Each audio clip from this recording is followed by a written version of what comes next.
Hello viewers, আসসালামু আলাইকুম। আমরা একটু মজার রেসিপি নিয়ে হাজির হলাম। আজকে আমার রেসিপিটির নাম হচ্ছে শাপলার ডাঁটা রান্না। তো প্রথমে আমি একটি প্যানে তেল গরম করে নিলাম। এরই মাঝে আমি রসুন কুচি দিচ্ছি, পেঁয়াজ কুচিও দিব। দেখতে পাচ্ছেন পেঁয়াজ কুচিও দিয়ে দিলাম। আর এগুলোকে আমি সামান্য পরিমাণ ভেজে নেব। আর এইভাবে রান্না করলে কিন্তু শাপলার ডাঁটাটা খেতে খুবই ভালো লাগে। তো আমি কষানোর জন্য পানি দিচ্ছি, স্বাদ মতো লবণ দিচ্ছি, কয়েক টুকরা টমেটো কুচি দিলাম, কাঁচামরিচ ভেঙে দিচ্ছি,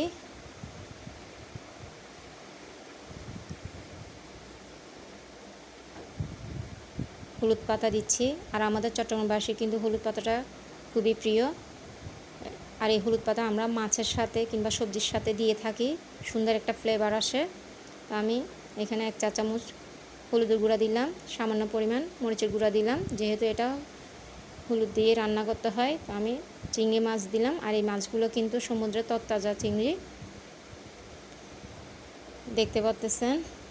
আর শাপলা ডাঁটাতে প্রচুর পরিমাণে কিন্তু আয়রন থাকে। তো আমি এগুলোকে ভালো করে কষিয়ে নেব। আর যাদের রক্তশূন্যতা আছে তাদের জন্য তো খুবই ভালো একটা সবজি। আর এখন কিন্তু প্রচুর শাপলা পাওয়া যাচ্ছে বাজারে। আপনারা অবশ্যই এইভাবে একবার হলেও তৈরি করে খেয়ে দেখবেন। তো দেখতে পাচ্ছেন আমি শাপলার ডাঁটাগুলো দিয়ে দিচ্ছি, আগে থেকেই পরিষ্কার করে নিয়েছি। এগুলোকে আমি গরম ভাতের সাথে খেতে কিন্তু খুবই ভালো লাগে। তো আমি ধনিয়া পাতাটা দিয়ে দিলাম, যেহেতু আমার ডাঁটাটা সিদ্ধ হয়ে গেছে।